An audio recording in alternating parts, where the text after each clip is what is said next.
Lekin Moskva, Piter, boshqa bozorlardan juda jalba ko'p akalar, mana shu narsalarga. Это узбекский капуста же, да? Как берут? Почем отдаете? 45. 45.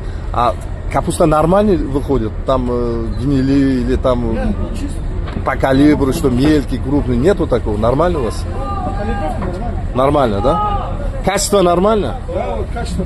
Pomidor necha pul beryapsizlar? 250.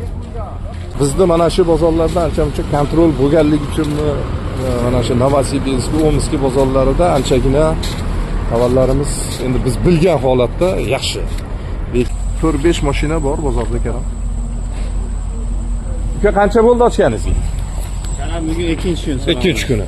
Necha puldan beryapsizlar? Bo'ladigan hol sotayotgan narxingizda 35 dan. Mana shu 3-4 mashinani ko'rishimiz karam masalasida narxda 30 dan 35 gacha aytishyapti. Sifat qalay kelyapti? Sifat yaxshi kelyaptimi?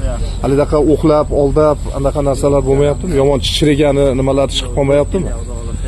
Endi Aziya Sibir, Novosibirskda endi sizlar постоянно karam sotasizlar, oddiy bolalar bilaman.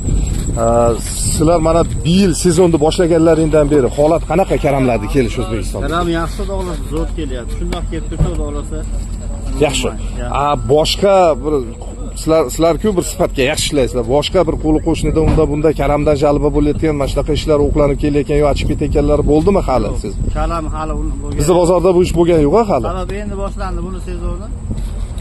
Barakasini bersin. Nimalarchi? Piyozlar qanaqa qo'lyapti piyozlar O'zbekistonda? Kelmadi hali. Hali endi keladi. Yaxshi.